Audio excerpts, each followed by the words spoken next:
오늘 성탄절 설교입니다.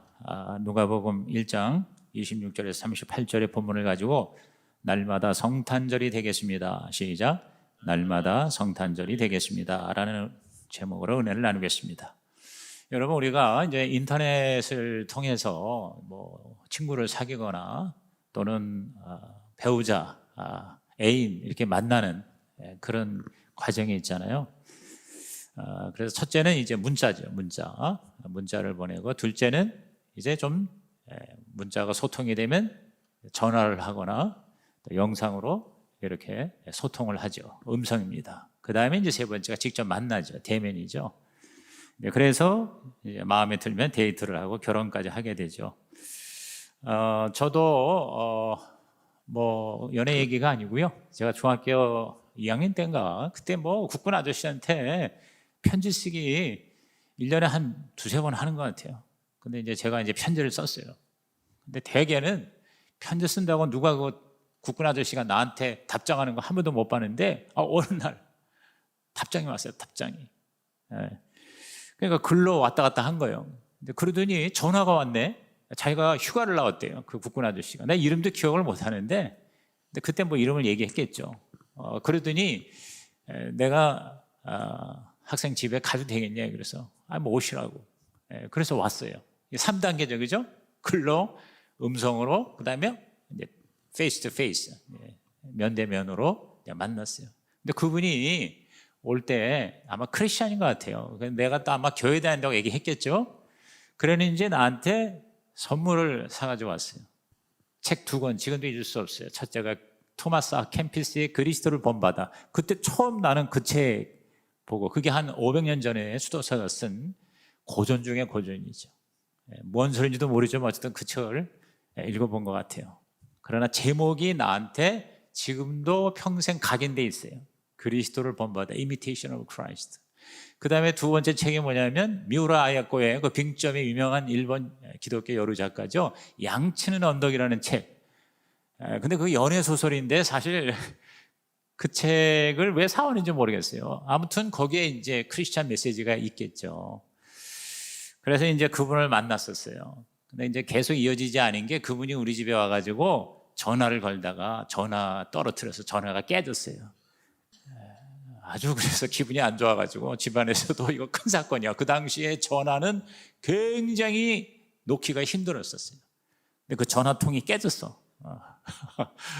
그것도 어디 가서 사는 것도 아니고 그거 신청해서 받아야 되는데 아마 그 사건으로 그 아저씨하고는 이제 영원히 결별이 된 것 같아요.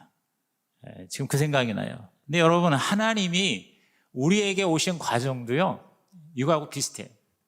첫째가 그게 바로 십계명. 모세를 통해서 돌판에다가 하나님이 계명을 글로 써주셨잖아요. 그 다음에 두 번째가 음성. 선지자, 예언자들을 통해서 계속 메시아에 대한 그러한 음성을 말씀해 주셨죠. 그리고 이제 세 번째, 마침내 이제 내려오셨어요. 하나님이 인간이 되신 사건이 그게 성탄절이에요. 이른바 인카네이션이라고 그러잖아요. 성육신이라고 그러잖아요. 오늘 이 예수 탄생의 사건 기록을 보면요, 성경의 히브리서 기자가 히브리서 1장 딱 피면 무슨 얘기가 나오냐면, 우리 다 같이 읽어봅니다. 시작.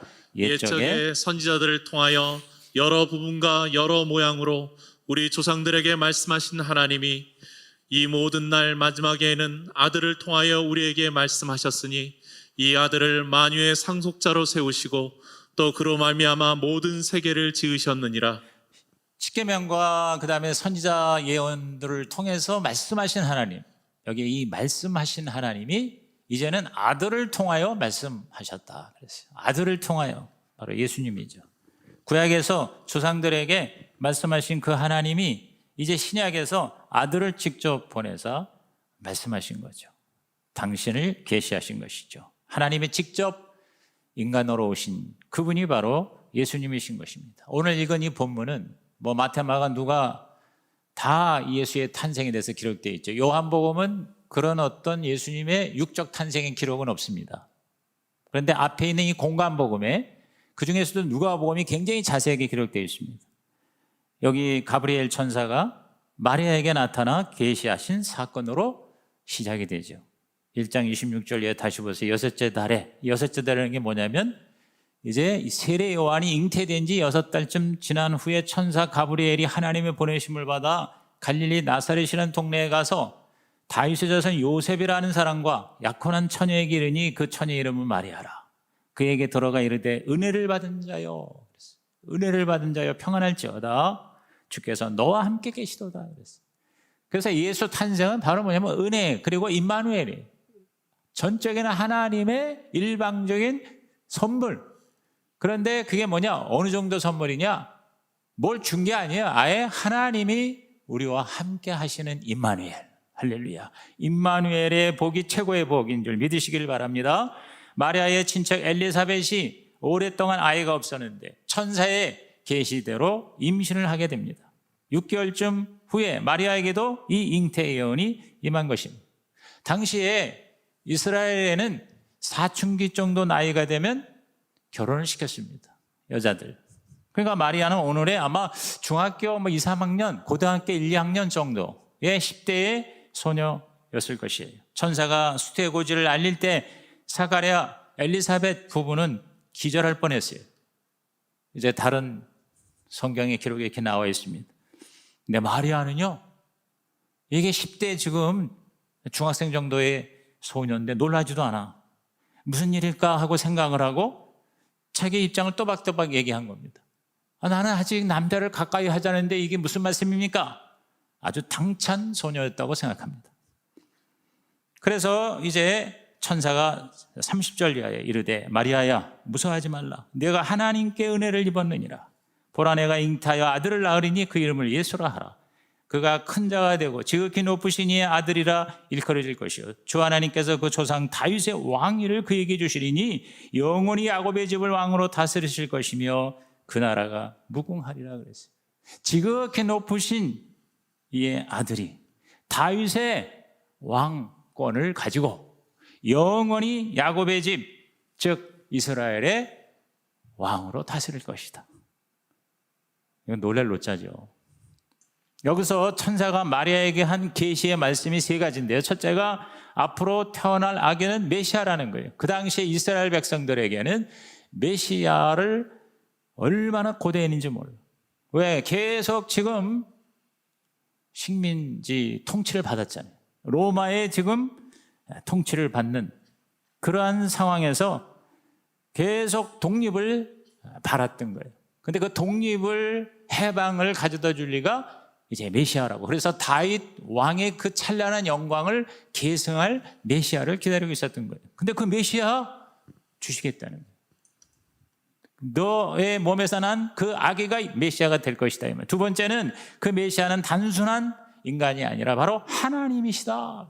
하나님이시다. 32절에 지극히 높으신 하나님의 아들, 35절에 나실 바 거룩한 이는 하나님의 아들 그랬어요. 여러분, 하나님의 아들은 하나님이죠. 여러분, 코끼리 아들이 뭐예요? 코끼리요. 사람의 아들은 뭐예요? 아들이 사람이잖아요. 하나님의 아들은 바로 뭡니까? 하나님이란 말이죠.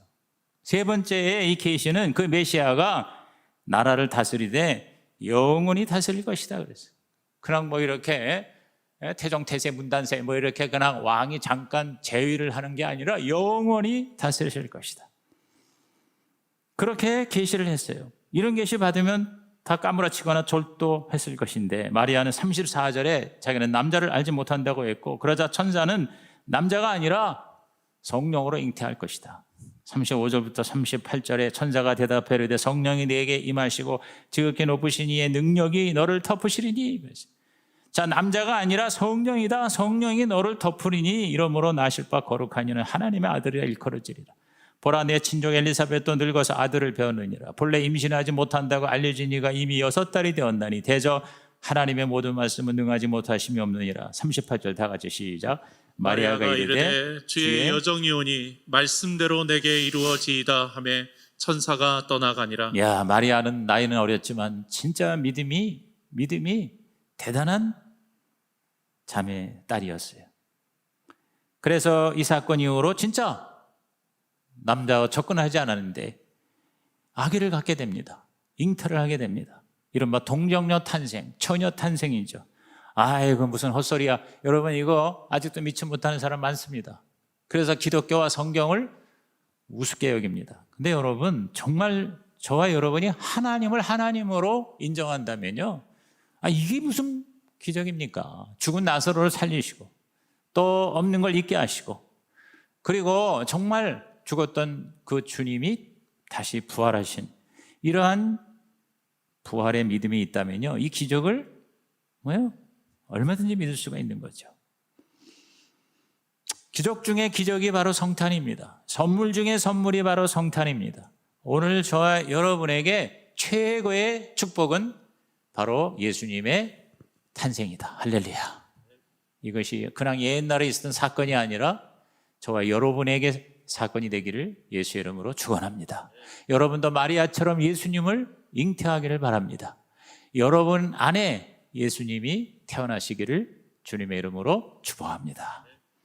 자, 그러면 이 성탄의 진정한 의미가 뭐냐? 오늘 이 성탄절 정말 우리가 가치 있게, 의미 있게, 보람 있게 지내는 방법이 있습니다. 두 가지입니다. 그 두 가지인데, 첫째가 뭐냐면 하나님의 사랑을 우리가 믿고 받자는 것입니다. 하나님의 사랑을 믿고 받자는 것입니다. 자, 이 세 가지 방법, 글과 말과 성령신으로 말씀하신다고 그랬죠. 다가오신다고 그랬죠. 근데 그 모든 콘텐츠는, 내용은 뭐냐? I love you. I love you. 내가 너를 사랑한다. 하나님이 글로도 내가 너를 사랑한다는 겁니다. 십계명, 여러분 계명의 본질은 뭐냐면 바로 하나님이 우리를 사랑한다는 거예요. 사랑하기 때문에 뭐뭐 해라, 뭐뭐 하지 말아라. 십계명의 10가지 중에 2가지 빼고 다 8가지가 하지 말라. don't 하지 말라는. 하라는 것 2가지죠. 그죠? 안식일을 지키는 거하고 부모를 공경하라. 나머지는 하지 말라, 하지 말라 이거랍니다. 근데 왜 이렇게 하라, 하지 마라, 또 하지 말라는 말이 이렇게 많으냐? 바로 우리를 위해서요.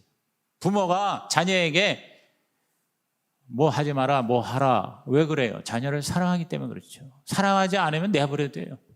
일찍 자고 일찍 일어나라. 과식하지 말라. 게으르지 말라. 또 이 닦아라. 밥 먹었으면은 설거지통에 갖다 놔라. 숙제 그때그때 해라.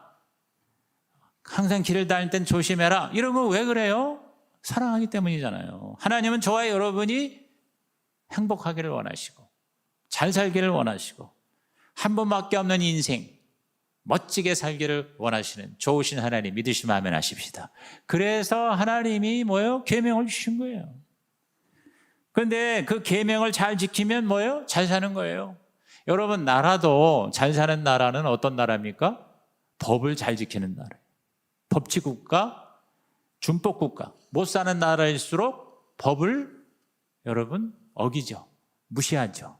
독재 마음대로 하죠. 그죠? 우리 대한민국이 갈수록 좋은 나라가 될 줄로 믿습니다. 그러려면 어떻게 해야 되느냐? 법을 잘 지켜야 돼요. 그런데 이 계명을, 법을 무시하니까 하나님이 두 번째로 선지자를 보내서 예언으로 말씀하셨어요. 음성으로 말씀하셨어요.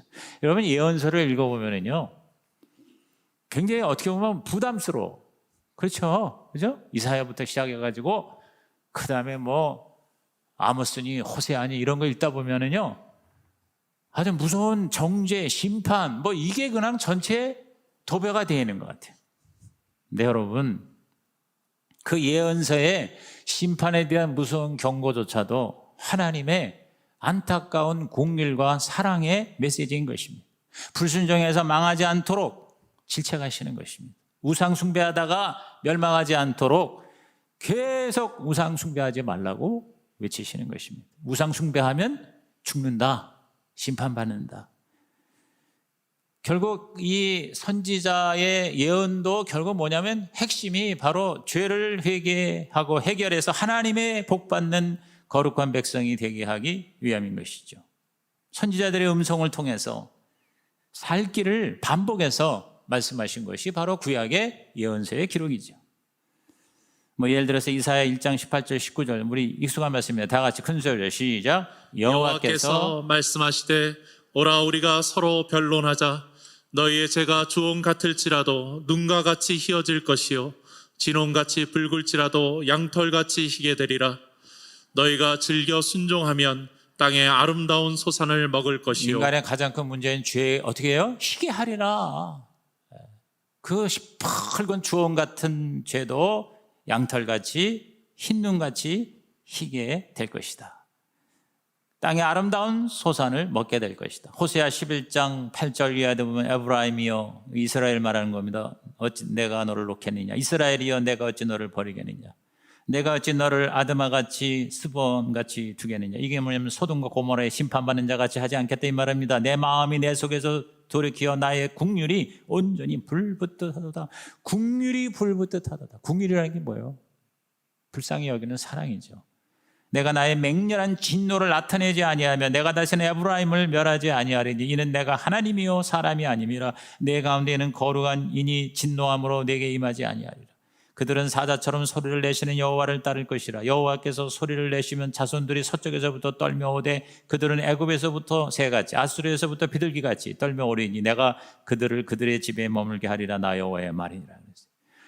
그러니까 진노로 내가 너희들에게 다가가는 게 아니다. 사랑으로 다가가는 것이다. 심판의 메시지도 죽이려고 하는 게 아니다. 살리려고 하는 것이다. 당신 수술 안 하면 죽어 하는 건 죽으라는 소리예요? 살라는 소리죠. 오늘 저와 여러분이 죄를 회개하고 하나님의 수술을 받고 하나님의 은혜를 입어야 산다. 이게 바로 뭐예요? 구약의 신약의 메시지예요.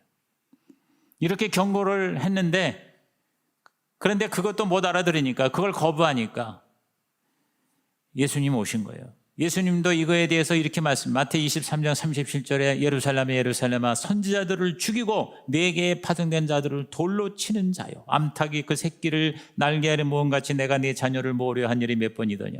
그러니까 예수님은 이미 십계명을 통해서 예언자들을 통해서 이미 오신 거예요. 그런데 그걸 어떻게 했어요? 거부하고 그리고 선지자들을 돌로 쳐 죽이고 그래서 그냥 이제는 아예 하나님이 오신 거예요. 하나님이 직접 인간이 되셔서 이 땅에 오신 것입니다. 계속 종들을 보냈는데 그 종들을 갖다가 받아들이지 않고 오히려 죽이니까 아들을 보내신 거예요. 여러분 사실 성자 아들이신 예수님이 오셨다는 것은 바로 뭐냐면 삼위일체 하나님이 다 오셨다는 거예요. 이 삼위일체가 아주 신비로운 얘기입니다. 세 신이 아니에요. 한 하나님이에요. 다시 말해서 예수가 이 땅에 오셔서 죽은 거는 하나님이 오셔서 나 대신 죽은 것이다. 이것이 이해가 되길 바랍니다. 이것이 믿어지길 바랍니다. 이것이 여러분에게 정말 실감 절감되기를 주님의 이름으로 축복합니다. 그런가? 무슨 그렇다고 그러네. 여러분 이것은 너무너무 안타까운 거죠. 요한복음 1장 14절 요한은 이 진리를 깨닫고 이렇게 멋지게 얘기했습니다. 다 같이 시작. 말씀이 육신이 되어 우리 가운데 거하심에 우리가 그의 영광을 보니 아버지의 독생자의 영광이요 은혜와 진리가 충만하더라. 말씀이 육신이 되었다 이 말이에요. 말씀이 로고스 바로 영원 전부터 계신 하나님이 인간이 되셨다 이 말이에요. 그래서 하나님의 영광이 드러났다 이 말이에요. 그래서 예수를 통해서 우리는 보이지 않는 하나님을 보게 되었다. 하나님이 과연 누구시고 나와 우리와 관계가 어떤 분이신가를 알게 되었다. 그 예수께서 오셨을 때 가장 비천한 모습으로 오셨습니다. 왜? 가장 가난하고 가장 비참한 자들까지도 사랑하시고 구원하시기 위해서 시골 중에서도 깡촌 마국간의 그 비참한 곳에 태어나시고 그리고 바로 가장 못 사는 동네 나사렛에서 성장하셨습니다. 참 이 추운데 말이에요. 마국간에서 태어난 거 생각해봐요. 어제 무슨 단짝인가 동물농장인가 잠깐 봤는데 거기 보니까 개가 새끼를 낳는데 그 산에 이렇게 혼자 사는 남자들 얘기가 많이 나오더라고. 근데 어쩌 이렇게 남자 혼자서 사는데 다 개 한 마리, 말 이런 거 데리고 사는데 이제 그런 거 아마 요새는 하여튼 동물 얘기가 먹는 거하고 동물하고가 제일 인기인가 봐. 다 그런 것만 나와요. 틀면 다 그런 것만 나와. 그래서 나는 반려견 키우지는 않는데 키우지 않아도 굉장히 재밌게 이렇게 보게 되더라고. 그러니 그 키우는 사람은 그 얼마나 그거 재밌겠어. 그러니까 그런 것만 계속 내보내는데 거기에 그 추운데 말이에요. 막 땡땡 얼은 산속에서 개가 새끼가 나오는데 그냥 그 새끼가 젖은 몸으로 이렇게 한데 이렇게 나오는데 어우 저 얼마나 추울까 이런 생각을 하는데 강아지는 털이 나 있지. 우리 예수님은 뭐 털이 있어요? 근데 애기인데 마구간에서 추운데 그 비천한 그 자리에서 왜 태어나셨어요? 바로 그런 가장 밑바닥에 있는 인생까지도 구원하시기 위해서, 사랑하시기 위해서. 할렐루야. 그리고 십자가에서 비참하게 죽으셨어요. 왜 구태여 십자가에서 죽으셨어요? 뻘거벗겨서. 바로 인간의 가장 절망적인 상황, 비참한 처지, 극심한 고통 가운데 있는 것들을 다 우리 주님이 대속하시기 위해서 그렇게 이 땅에 오시고 죽으신 거예요. 로마서 5장 8절 다 같이 시작. 우리가 아직 죄인 되었을 때 그리스도께서 우리를 위하여 죽으심으로 하나님께서 우리에 대한 자기의 사랑을 확증하셨느니라. 여기 우리를 나로 바꿔서 다시 읽으세요. 내가 아직 죄인 되었을 때 그리스도께서 나를 위하여 죽으심으로 하나님께서 나에 대한 자기의 사랑을 확증하셨다. 여러분 로마서 5장 8절이 복음입니다. 하나님이 인간이 되셔서 나를 위해 죽으러 오셨어요. 이 사랑을 믿으시고 이 사랑을 받으시기를 주의 이름으로 축복합니다. 그것이 성탄입니다. 그것이 크리스마스입니다. 메리 크리스마스가 뭡니까? 하나님이 나를 사랑하신다. 시작. 하나님이 나를 사랑하신다. 나는 하나님의 사랑을 받았습니다. 시작. 나는 하나님의 사랑을 받았습니다. 그러니까 뭐가 문제냐 이거 말이에요. 뭐가 아쉬우냐 이 말이에요. 사람이 나를 인정하지 않고 사랑하지 않아도 나는 할렐루야야. 왜? 하나님의 사랑을 내가 온전히 받았기 때문에 뭐 조금 손해난 건 이건 아무것도 아니에요. 내가 이 팀 켈러의 용서를 배우다를 읽고 너무너무 요새 은혜를 받고 있는 중이에요. 그 책을 정독을 하고 또 다시 정리를 하고 오늘 새벽에도 새벽 기도를 하니까 항상 4시에 깨니까 주일날도 좀 뭐 주일날 여기 한 7시 반까지 오면 되는데 또 새벽 4시에 깼어요. 그래서 이제 설교 준비 다 끝났으니까 그 팀 켈러의 책을 컴퓨터에 앉아가지고 2시간 이상을 정리하다 왔는데 내가 얼마나 은혜를 받았는지 몰라요. 그 용서를 배우다는 그 책을 통해서 정말 그 하나님의 사랑, 십자가의 사랑, 정말 십자가를 내가 이해하고 깨닫고 제대로 배우고 경험을 하면은요, 거기서 그 주님이 그런 말씀을 하셨잖아요. 엄청난 돈을 빚을 진 종이 왕한테 탕감을 받았는데 그 친구가 가가지고 뭐 얼마 안 되는 돈을 안 갚았다고 그걸 또 감옥에다 쳐놨단 말이에요. 그러니까 왕이 그걸 듣고 야 이럴 수가 있냐 다시 오라고 그래라. 내가 너한테 탕감한 거 취소. 그거를 이제 아주 쉽게 얘기하면 실제 가치가 그렇습니다. 500억 달러를 탕감받은 자가 5달러를 안 갚았다고 잡아 족치는 거라는 거예요. 500억 달러면 얼마예요? 우리나라 돈으로 한 60조 되는가요? 500억 달러를 여러분이 지금 가졌는데 5달러면 얼마예요? 5달러면 6천 원인가요? 60조를 내가 가지고 있는데 6천 원을 손해놨다고 뭐 어쩌고 저쩌고 할 수 있겠냐 이 말이에요. 여러분이 성탄절이 정말 여러분의 명절이 된다면요 60조 원을 내가 가지고 있는데 6천 원을 내가 손해놨다고 뭐 어쩌고 저쩌고 하면서 원망 비판하면서 밤에 잠을 못 잔다고 그러고 말이 안 된다 이거지. 내가 오늘 새벽에 팀켈러에 그걸 내가 정리를 하면서 그게 이제 내일쯤에는 이제 녹음이 들어가겠죠. 그래 맞아. 여러분이요 이 대속의 교리, 이 십자가의 이 진리를 제대로 알아야 돼요. 이거를 알면 진정한 자유를 누린다는 거예요. 진정한 자유를 누린다. 할렐루야. 그래서 이제 제가 내년부터는 이제 절대로 화를 안 내기로 했어요. 어느 누구한테도 열 안 받기로 했어요. 그리고 원망하고 불평하지 않기로 했어요. 왜? 나는 너무 많은 거를 받았다 이 말이에요. 오늘 여러분 이 성탄절 예배에 오신 여러분이요 이걸 진짜 여러분이 내 것으로 만드시기를 주의 이름으로 축복합니다. 하나님이 정말 나를 사랑하시는가 하고 퀘스천 마크 의심을 하는 사람은 하나님이 나를 사랑하신다라는 피어리드 마침표와 느낌표가 되기를 주의 이름으로 축복합니다. 다시 말합니다. 의문표, 퀘스천 마크가 마침표 혹은 느낌표. 하나님이 나를 사랑하신다. 피어리엇 딱 찍었어. 아니야. 너무 감격에 깜짝 놀라서 뭐예요? 느낌표. 느낌표 있죠? 느낌표 이런 거. 이렇게 퀘스천이 아니라 그래서 여러분이 완전히 이걸 바꿔야 돼요. 내 인생은 의문표가 아니라 느낌표다. 시작. 내 인생은 의문표가 아니라 느낌표다. 그 다음에 또 한 가지 진리가 뭡니까? 성탄절이 정말 나에게 참 하나님의 진리가 된다면, 자, 하나님의 나를 사랑하신다.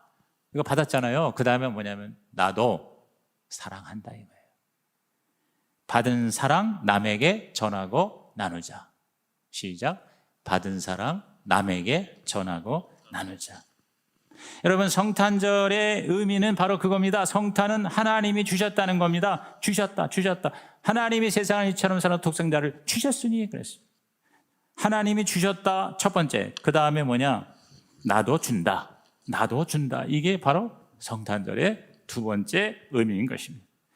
성탄절은 기빙 크리스마스예요. 기빙 크리스마스. 주는 성탄절입니다. 하나님의 가장 귀한 하나밖에 없는 아들을 하나님이 주셨다 이 말이에요. 그러면 우리도 작은 거라도 드리자. 그러면 바로 하나님이 기뻐하신다. 마태복음 25장 40절에 임금이 대답하여 이르시되 내가 진실로 너희에게 이르노니 너희가 여기 내 형제 중에 지극히 작은 자 하나에게 한 것이 곧 내게 한 것이라. 여기 임금은 뭐냐면 나중에 심판대에 계신 하나님이에요. 성탄절은 하나님이 주신 것을 기념하는 날인 것입니다. 이사야 9장 6절에 이는 하나기가 우리에게 낳고 한 아들을 우리에게 주신 바 되었는데 주셨다는 겁니다. 그의 어깨에는 정사를 메었고 그의 이름은 기묘자라 모사라 전능하신 하나님이라 영존하시는 아버지라 평강의 왕이라 할 것입니다. 그러니까 하나님이 우리에게 주신 그것은 뭐냐면요, 바로 하나님이에요. 여기에 이 이사야가 말하는 정사, 기묘자, 모사, 전능하신 하나님, 영존하시는 아버지, 평강의 왕, 여러분 이게 7가지 이게 완전체로서의 하나님이에요. 다시 말해서 최고의 선물을 우리는 받았다 이 말이에요. 그래서 성탄절에 선물을 주고받는 거예요. 지금은 성탄절에 선물이나 카드를 주고받는 게 거의 사라진 것 같아요. 예. 제가 우리 개척하기 전에 있는 교회에 부목으로 있을 때, 지성전 담임을 했을 때는 명절마다 성탄절에 정말 주차 쓸 정도로 제가 선물을 많이 받았습니다. 그냥 차에다 싣고 갔을 정도로 교구가 수십 개가 되니까, 그러니까 성도들이 그렇게 이제 선물을 가지고 와서 너무 많이 받아가지고 또 가지고 가면 그냥 다 이제 나눠주느라고 바쁘죠. 근데 지금은 선물 준 사람이 없어. 그래도 나는 해피해. 그러면서 내가 어떤 감사를 하냐면, 이 가정교양에 감사한 게 맨날 제가 성도들한테 받기만 하다가 죽은 다음에 천국 가면은 너는 저 뭐 하다 왔냐? 맨날 받기만 하다가 왔냐? 이 소리 들을 것 같더라고. 그래서 사실 제가 옛날에는요, 제가 남한테 밥을 산다는 게 별로 그렇게 개념이 없었어요. 그리고 밥을 살 수가 없어요. 왜냐하면 밥을 사주겠다는 사람이 너무 많으니까 내가 밥을 사주려도 사줄 수가 없어요. 자, 그런 거 보면은 그동안 진짜 이렇게 많이 받은 거, 제가 철 없을 때, 뭘 모를 때, 그때 진짜 분에 넘치도록 많이 받은 이유는, 내가 이제 이 인생의 마지막 부분에 우리 목회하면서 그런 거 안 받아도 전혀 내가 섭섭하지 않게 오히려 내가 뭘 좀 줘야 되겠다 하는 걸로 그렇게 바뀌게끔 하나님이 강제로 역사하시는구나. 그래서 약간 감사해요. 오늘 저와 여러분이 최고의 선물을 받았으니 여러분이 가지고 있는 걸 주세요. 돈이 없으면 마음을 주고요, 시간을 주고요. 저는 제 지식을 주고 제가 열심히 공부하고 준비한 메시지를 여러분에게 주는 거 아닙니까? 꼭 있어야 줍니까? 없어도 줄 수 있습니다. 성탄절은 바로 뭡니까? 주는 겁니다. 그게 성탄절만 하는 게 아니라 에브리데이 크리스마스가 되는 것이죠. 날마다 주는 것이죠. 내가 줄 수 있는 게 무엇인가 생각하고 결단하는 성탄이 되길 바랍니다. 특별히 주되 갚을 길이 없는 사람, 되갚게 하기가 어려운 사람, 내가 다시 받을 걸 기대하지 않는 그런 사람에게 주는 성탄절이 되기를 주의 이름으로 축복합니다. 왜 나한테 안 줘? 내가 이렇게 줬는데 왜 저 사람 나한테 왜 이렇게 안 줘. 이렇게 불만해하고 미워하고 스트레스 받지 마시고요. 그냥 하나님한테 받았으니, 그리고 그 받은 게 너무 많아가지고 또 희한한 건 내가 또 주면 하나님이 더 주신다는 거죠. 그게 바로 크리스마스예요. 그게 바로 우리 기독교 하나님이에요. 나의 관심과 시간과 정성과 마음과 물질과 복음을 주고 또 주는 인생. 여러분이 좀 돈이 많으면 돈으로서 얼마든지 크리스마스가 될 수가 있는 거죠. 돈이 없으면 여러분이 뭐요? 마음과 관심으로, 그죠? 네. 진정한 정성을 담은 전화 한 통이 크리스마스가 될 수가 있다는 것이죠. 제가 이렇게 막 눈을 막 이게 약 넣어가면서 책 읽고 이렇게 정리하고 BCG에 제가 하는 거는요, 내가 지금 뒤늦게 가정교회 가지고 가정교회를 통해서 뭐 많은 교회를 내가 섬긴다는 거 사실상 쉽지 않습니다.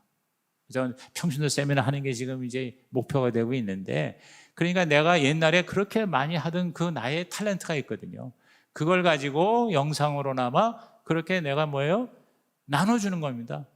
여러분, 생각보다 우리 교회 안에 있는 성도보다 더 많은 성도들이 그런 영상의 인터뷰나 또 그런 어떤 영상 책방을 통해서 저 지구산 끝에 있는 선교사들이요, 그걸 듣고요, 저한테 감사하는 거예요. 내가 줄 수 있다는 게 얼마나 감사해요. 그러죠? 오늘 여러분이 뭘 가졌든 간에 내가 줄 수 있는 것을 여러분 주는 자가 되기 바랍니다. 그러니까 제가 그런 일을 하는 것에 대해서 여러분도 같이 뭐예요?